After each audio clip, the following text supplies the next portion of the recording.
Jasmine Crockett just said the quiet part out loud. The Trump administration isn't just delaying the Epstein files, they're panicking. And once you see why, everything that's happened over the last 8 weeks suddenly clicks. Since January, Donald Trump has used the full power of the federal government to attack Americans in cities across the country.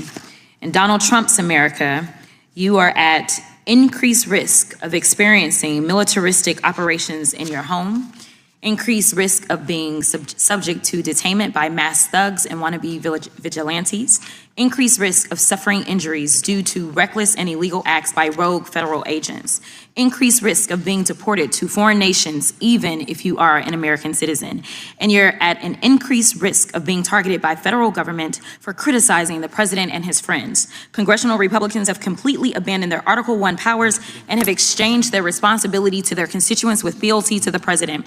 They have allowed the president to morph federal agencies into instruments of autocracy. And as a result, the president has been able to ignore federal law, disregard court orders, and implement the largest pay-for-play scheme in American history. The White House, well, what's left of it anyway, is literally up for sale. The federal courts have characterized this presidency as, quote, lawless. In fact, when ruling against illegal acts committed by the administration, a Republican-appointed federal judge stated, quote, the court cannot imagine how the public interest might be served by permitting federal officials to flaunt the very laws they have sworn to enforce.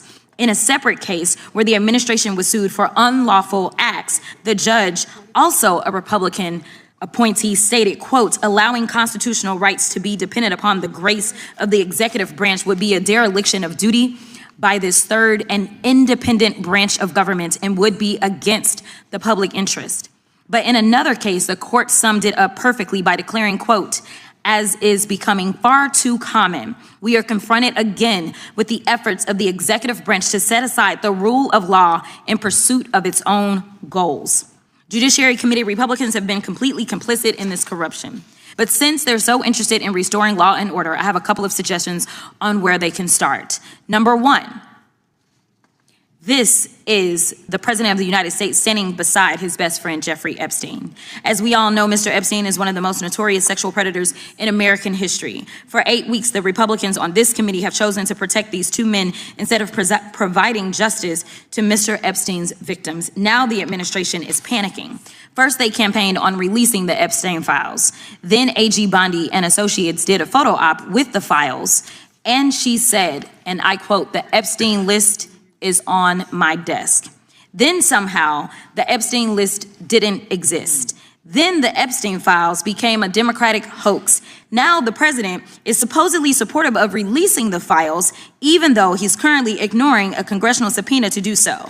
Now the president is simply crashing out. And it's because he can't seem to explain his special decades-long relationship with one of the most prominent sexual predators in American history. It's already public that he's in the Epstein files, but his administration is hiding the context of his involvement, if any, with Mr. Epstein's horrific crimes. Now, this is Miss Ghislaine Maxwell. Miss Maxwell, who obviously helped Jeffrey Epstein traffic more than 1,000 women and girls. Well, Donald Trump is now giving her special treatment while she's serving out her prison sentence. He won't even rule out giving her a pardon or commuting her sentence. I don't need to explain why pardoning sex traffickers wouldn't be restoring law and order. Now, this is Secretary of Homeland Security, Kristi Noem.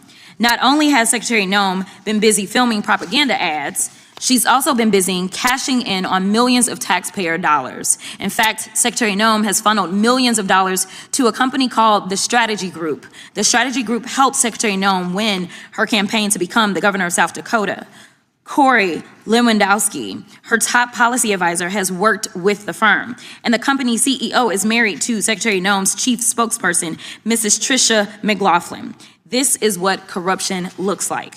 They're stealing money from the American people's pockets and depositing it into their bank accounts. Now we move on to yet somebody else.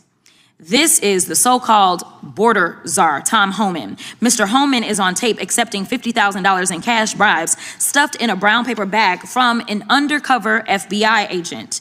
Apparently, Mr. Homan accepted these bribes in exchange for awarding federal contracts to his friends. Trump's Department of Justice killed the investigation into Mr. Homan's crimes, and congressional Republicans didn't say a mumbling word. Lastly, this is insurrectionist and Nazi sympathizer Ed Martin. It appears that Mr. Martin is functioning as the Associate Deputy Attorney General, Pardon Attorney, Director of the Fake Weaponization Working Group, and Special Attorney for Mortgage Fraud. All that means is that Mr. Martin is Trump's lapdog, whom the president sends to initiate lawsuits against the president's perceived political opponents. This is what we call organized crime. They're breaking the law, often by stealing taxpayer dollars, covering up their crimes by ending and obstructing investigations, then prosecuting people who call out their unlawful behavior. And while the Republicans are encouraging this corruption, they're abandoning actual victims of violent crime and ignoring the Republican-led state's 21st century murder crisis. In September's appropriation markup, congressional Republicans proposed reducing the FBI staff by thousands of positions and underfunding the agency by more than $1 billion. They've proposed slashing resources from the ATF. They've proposed cutting grants for juvenile justice programs and hate crimes and eliminating the community violence intervention and prevention grants. They're literally defunding the police. So no matter what they say at today's hearing, congressional Republicans have proven that they are not investing in keeping American communities safe from violent crime. Mr. Chairman, I yield back. What you just watched from Congresswoman Jasmine Crockett wasn't just another fiery moment on Capitol Hill. It was a flare in the darkness, a warning shot that something inside the Trump administration is unraveling under the weight of its own contradictions, cover-ups, and corruption. What makes this moment so striking isn't just Crockett's passion, it's the clarity with which she connects the dots that Republicans have desperately tried to keep hidden from the public. Because this isn't just about the Epstein files. This is about power, loyalty, and what happens when a president uses that power to protect himself instead of the American people. Let's slow down and unpack exactly what she exposed. For months, Trump, his allies, and his Justice Department have been playing a frantic game of hide-and-seek with the Epstein files. First, they confirmed the files existed. Then they denied it. Then they said the files were on someone else's desk. Then they called the whole thing a Democratic hoax. Then Trump publicly said he supported releasing them while simultaneously blocking a congressional subpoena demanding the same files. This isn't confusion. This isn't bureaucracy failing. This is panic. Crockett was right, this isn't about a list anymore. This is about decades-long relationships, interactions, favors, and connections that the administration has spent years hiding. The photos, the quotes, the timelines, the associates, they all form a picture that Republicans don't want the public to see. Because transparency doesn't just reveal information.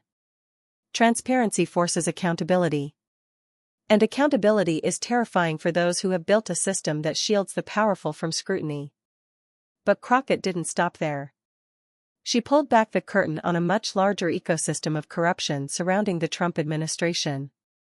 She exposed the misuse of federal agencies for political purposes, the normalization of retaliation against perceived enemies, the funneling of taxpayer dollars into personal and political projects, and the willingness to elevate extremists, conspiracy theorists, and unqualified loyalists into positions where they can shape national policy.